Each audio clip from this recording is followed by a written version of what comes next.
আমাদের প্রিয় মাতৃভূমি ভারত তথা ইন্ডিয়ার ৭৯তম স্বাধীনতা দিবস।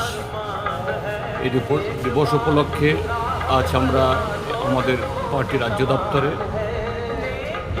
আমাদের জাতীয় পতাকা উত্তোলন করার মধ্য দিয়ে আমাদের পার্টি রাজ্য কমিটি তথা পার্টির তরফ থেকে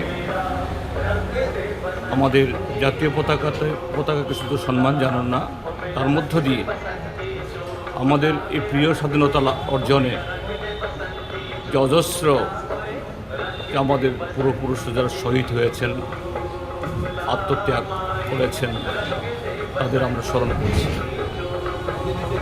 একই সাথে আজকে এই উদযাপনের মধ্য দিয়ে আমাদের যে পূর্বপুরুষরা যে স্বপ্ন, যে আকাঙ্ক্ষা নিয়ে তাদের ত্যাগ প্রতীক্ষার বিনিময়ে এই স্বাধীনতা আমাদের কাছে উপহার দিয়ে গেছেন, এটা শুধুমাত্র একটা দেশ হিসেবে, জাতি হিসেবে পরিচিত লাভের জন্য না, আমাদের এই উত্তর এই স্বাধীনতা তথা আমাদের এই স্বাধীন দেশ, তার প্রত্যেকটা নাগরিক তারা যাতে সমান অধিকার, ন্যায় বিচার, সামাজিক, অর্থনৈতিক, শিক্ষা, তার ধর্মীয় স্বাধীনতা সব দিক থেকে অর্জন করতে পারেন, এটা ছিল স্বপ্ন।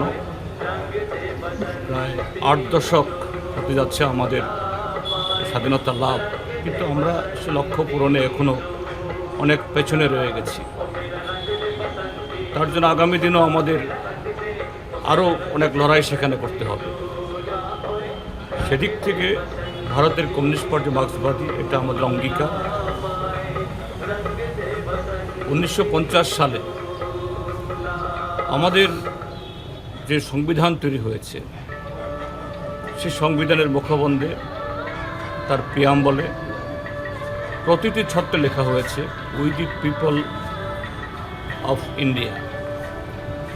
অর্থাৎ সমস্ত ক্ষেত্রেতেই আমরা ভারতীয়রা, আমাদের নানা ধরনের বৈচিত্র্য আছে, কিন্তু আমরা ঐক্যবদ্ধ।